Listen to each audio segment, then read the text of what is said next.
I keep listening to others' words. Look at it with common sense. Make it make sense. Look at it with open eyes. Be open-minded to what possibly happened. And then I think about what I'm watching and what I'm hearing, and I realize one very simple thing. Did everybody forget about the 4 victims? Because I don't hear anybody talking about them in a memorial like loving, we can't believe you're no longer with us type of mindset. Kaylee, Maddie, Xana, and Ethan are no longer with us, all to a tragedy. And I'm telling you, I'm going to speak based upon people's want for common sense and open-mindedness. But I don't think my voice is going to be the one that people legitimately want to hear.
On a Saturday night, 4 young college students, Madison May, 21 years old, a senior at Idaho University. Kaylee, 21 years old, also a senior at the University of Idaho. Xana, 20 years old, a junior, working her way through the marketing department, fun, vibrant. Ethan, 20 years old, a freshman, still young at heart, making mistakes day by day, but living with a huge smile.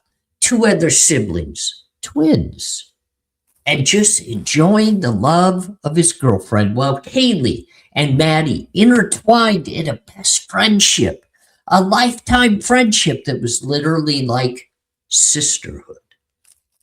All four lost their lives tragically at some point between November 12th and November 13th. Everybody's got a different perception of time. Everybody's got a different perception of who. Everybody's got a different perception of when, why, where. Oh, wow. There's just so many questions. And look, I've been right here with all of you. Remember me? I'm ARHayes. This is Convict's Thoughts, and I'm the voice.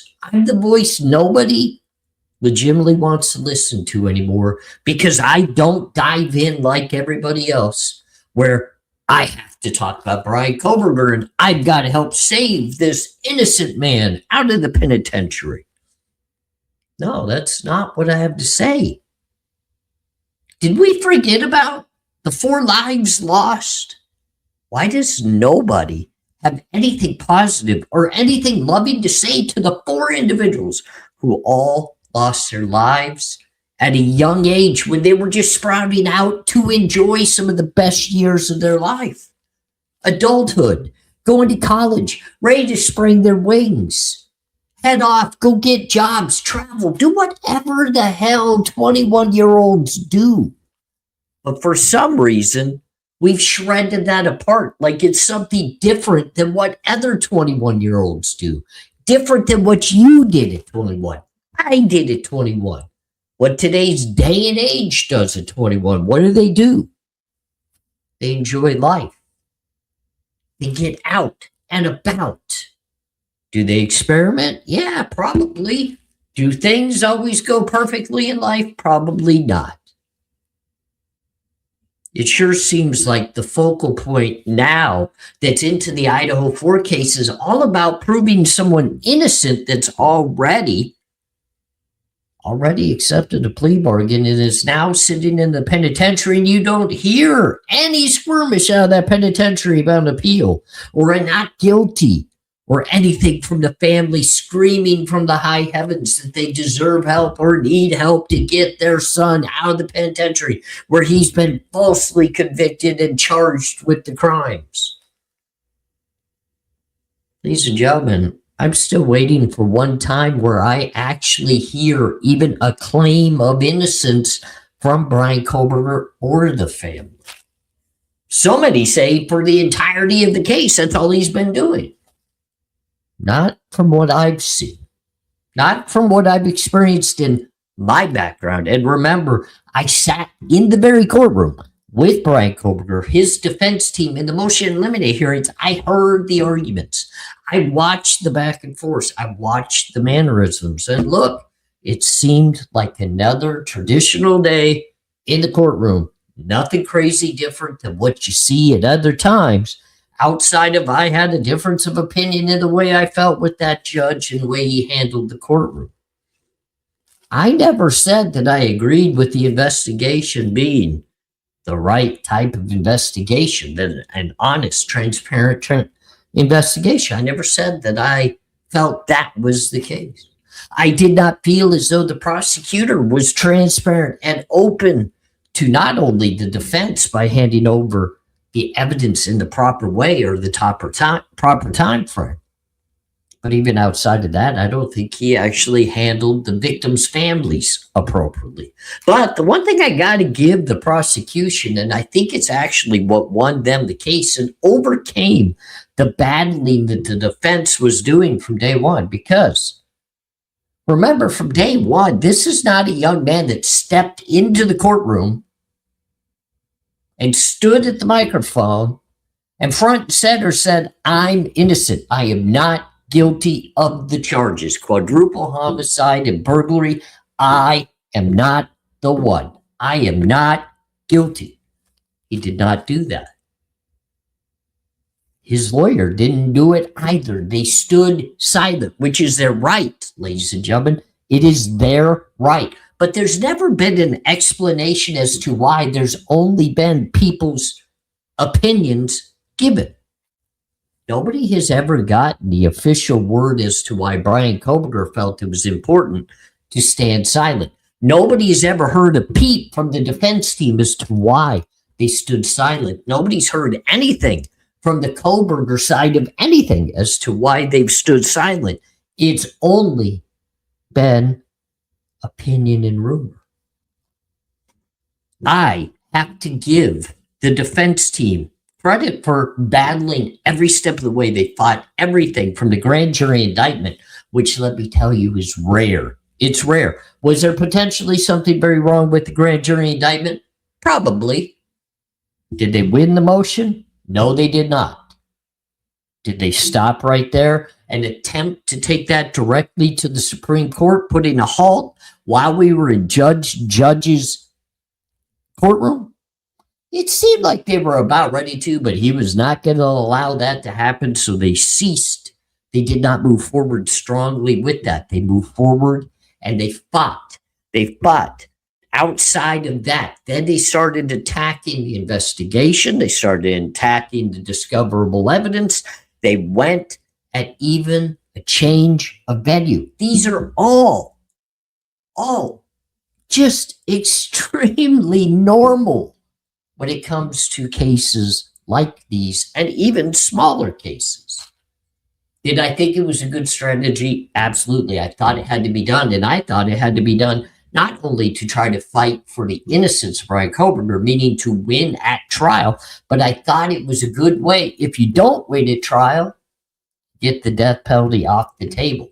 Because in most cases, in a case of this nature, the defense team, when there are evidentiary values like DNA and other things that could be brought into the table that could pinpoint down the defendant, you try to get the ultimate punishment off the table so that your client can live out the rest of his life still being able to talk to the ones he loves. And Brian Kohberger definitely loved his mother and his father.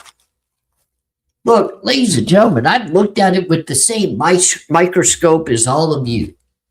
I've watched since the very beginning, like many of you.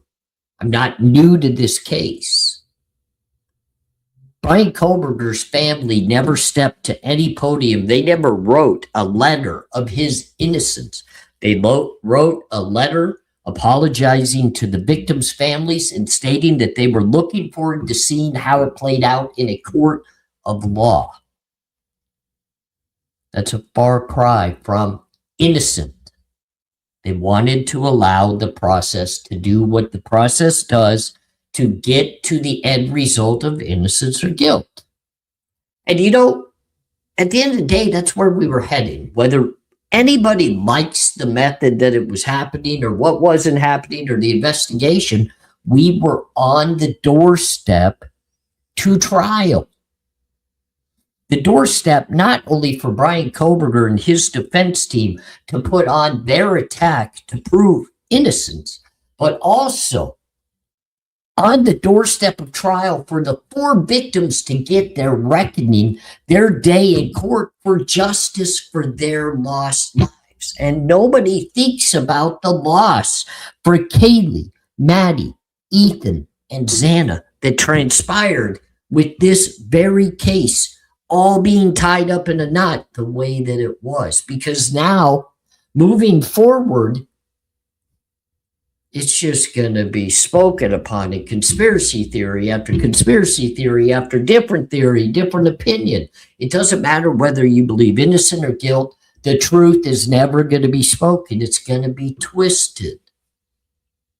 Even those that are celebrating in the finding of guilt against Brian Kohberger and him getting sentenced to the penitentiary have been cut short of the actual truth. I don't care what they have to say. They can sit over there and they can dig in with the mainstream media stories and they can do whatever the hell they want. They don't know the truth because it was never presented to any of us in a court of law. Guilt, those people that are frustrated about the guilty verdict that are now diving in, even those that are opening up. And remember, I'm the one, I spoke very clearly that change has to happen. I've said this. I battled this for a long time. When others were diving into documents and they were diving directly into the case itself to figure out who did it, how they did it, why they did it, what type of organizations were involved, I spoke very clearly that our system needed change. Our investigative techniques needed change. The way that prosecutors handled cases, the way that public defenders handle cases needed to change. And damn, we sure as hell saw on the very judge's bench that the way judges communicate and handle themselves while overseeing cases needs to be rectified and changed. I've screamed that this is a case that signifies the need for change So now I see people digging in and they want to file lawsuits and they want to do these various things. And I agree in a sense that could potentially help change. I just don't agree with the reasonings they're wanting to go about it the way they are. Stop trying to prove one innocent. Start trying to prove the issues within the system itself, the investigation, the prosecution, the judge's orders, all the way up to the way that these different motions were handled. I've never seen a case in the entirety of my life, and I've been through a lot myself, but also watched many, where not one motion was awarded to a defendant in a motion in limine or in a suppression of evidence hearing. And I believe Kohberger had some very compelling arguments that could have been awarded in both of those areas that were not. But it seems like to me, when I sit back and I watch and I listen, and this is potentially why I'm getting written out of the script. My voice is no longer one that people want to listen to. I'm not someone that people even want to hear the opinion of, because I'm not jumping up and down that Brian Kohberger needs to be released out of the penitentiary tomorrow, because I don't feel that way. I don't feel as though he will be released out of the penitentiary tomorrow. If you really want my truth of the end of the day, the way that I'll lay it out there is very simple. I think Brian Kohberger dies much faster in the penitentiary than even an appeal gets filed. You know, and the more that I look at it, and the more of the actions that I'm watching through Kohberger, and the more that I'm trying to learn about Kohberger. See, so many are digging in. They're willing to tear apart Dylan. They're willing to tear apart Bethany. They even attack Kaylee, Maddie, Xana, Ethan, the parents, everybody in and around that side of things. But nobody, not one person that I've listened to recently, because there's many I can't listen to. I'm sorry, there's just many I can't listen to, are willing to actually discuss Brian Kohberger's issues.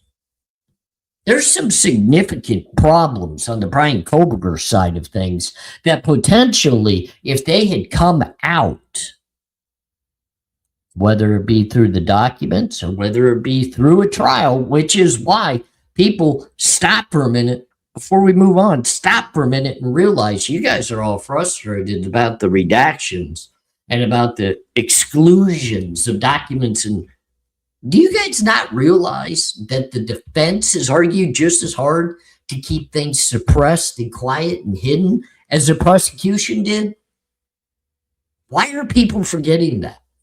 What is the defense and Brian Kohberger legitimately trying to keep hidden? They're hiding something as well, ladies and gentlemen. Could it be searches that potentially Brian Kohberger did make? And I'm not talking about looking at potential serial killers or other people out there that committed crimes, or how to dispose of trash cans or keyboard. Now, I'm not talking about any of that. What are the potential searches that he could have been making that legitimately would lead to a federal investigation into maybe some sexual side of things that aren't so pretty? I know it got leaked through what so many people say, that can't be, that can't be, that can't. How do we know? It's been sealed. We don't know. And let me tell you, the one reason why a defense and the defendant would make sure that stays sealed is because if it's not, and it goes into the paperwork or the knowledge when you walk into that penitentiary, if you did lose, you're done for in the penitentiary. Done. I'm not saying that's what it is, but what I am saying is there is defense hiding happening as well. There's many things out there you would think the defense would want to be brought to the table, including Brian Kohberger's pending medical situation. They would want to push more of this information out there, not because it's going to hurt him in the penitentiary, because it would actually help him. It would help him get medications and other things because, look, if you're not diagnosed before you go to the penitentiary and it's not well known, the penitentiary doesn't care enough to diagnose you. I've only been around that block once or twice before. I mean, ladies and gentlemen, a lot of these fights that the defense were doing were to save their client's life. And they did. They did save his life.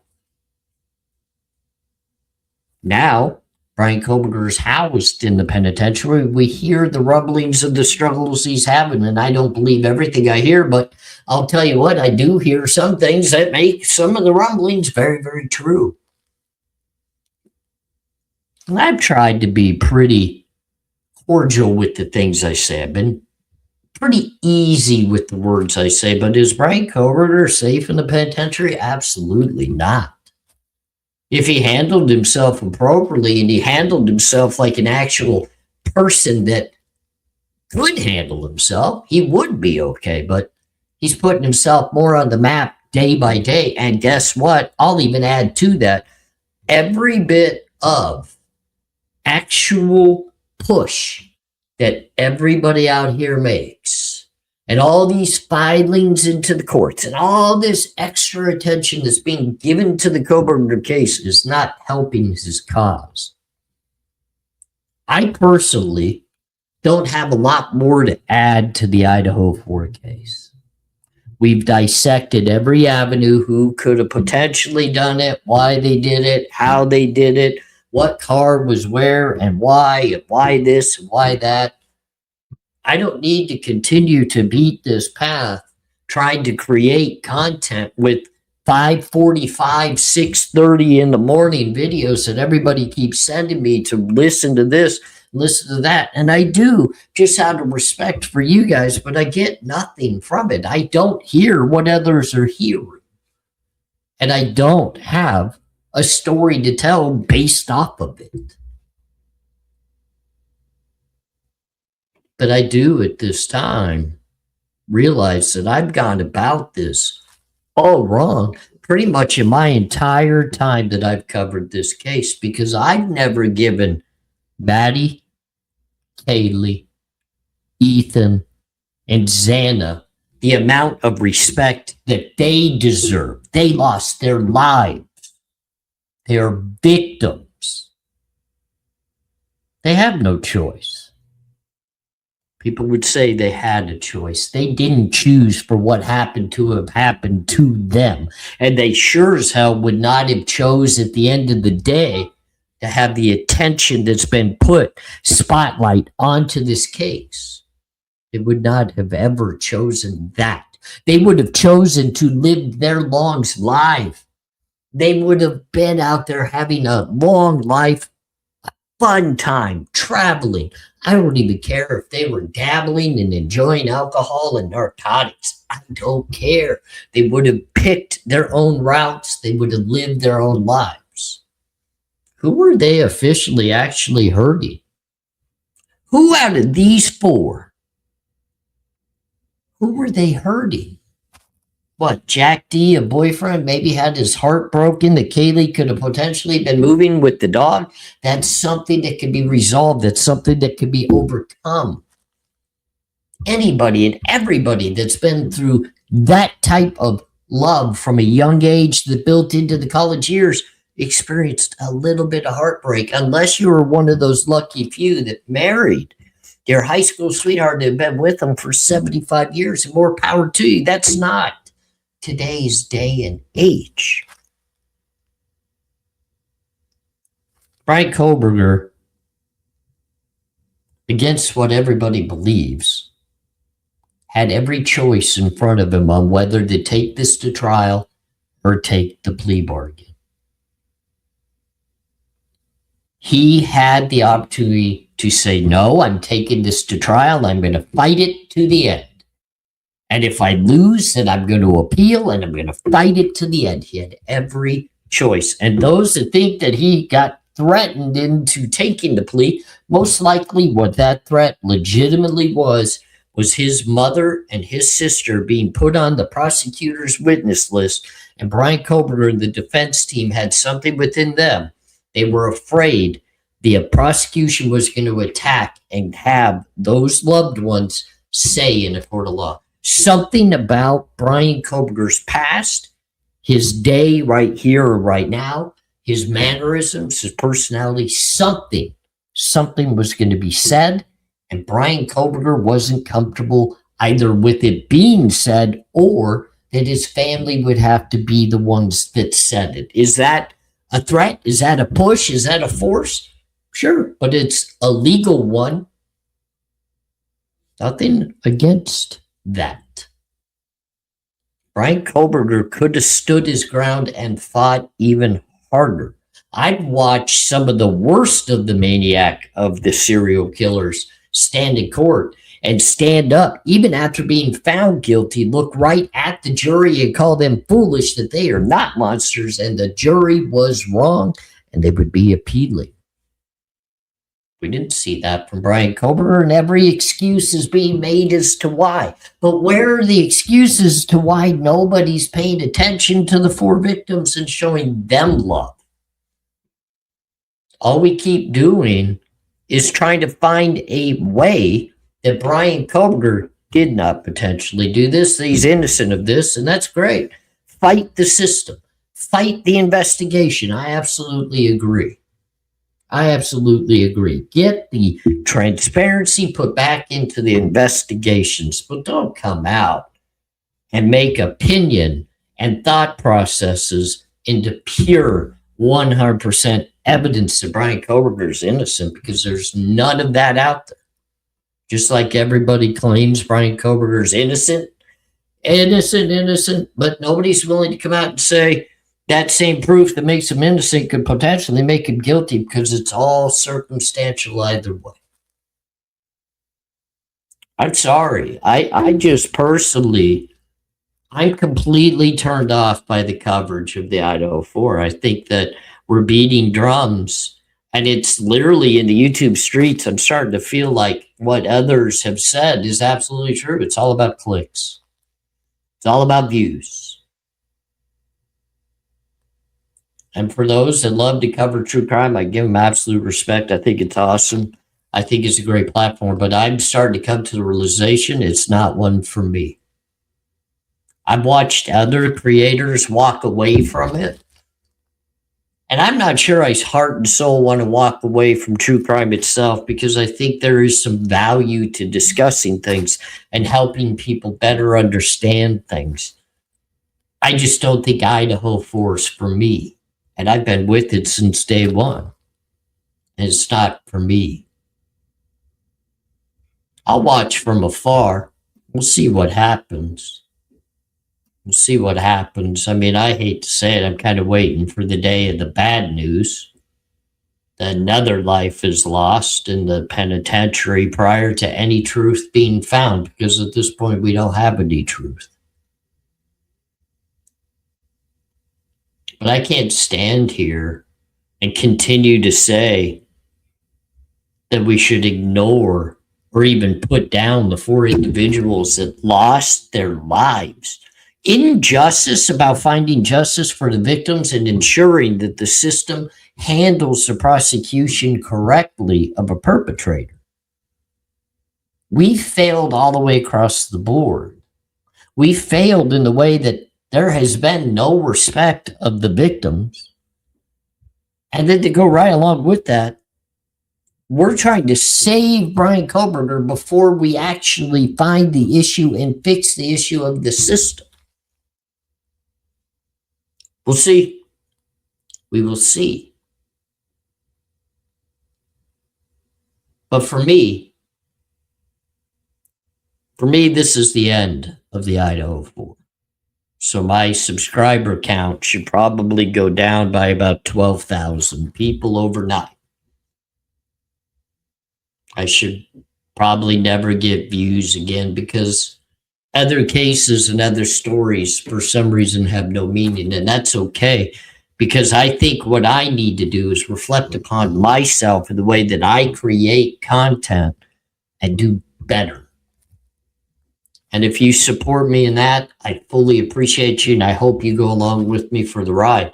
But at the end of the day, my coverage of the Idaho 4 is no more. Maddie, Kaylee, Xana, and Ethan, much love to you. Much respect. I'm sorry I didn't do a better job of bringing light upon the four of you. And we'll see. We'll see if anybody can actually put pressure on the system, because that's a long road and there's many obstacles in the way. But I'll watch from afar and I'll root people on.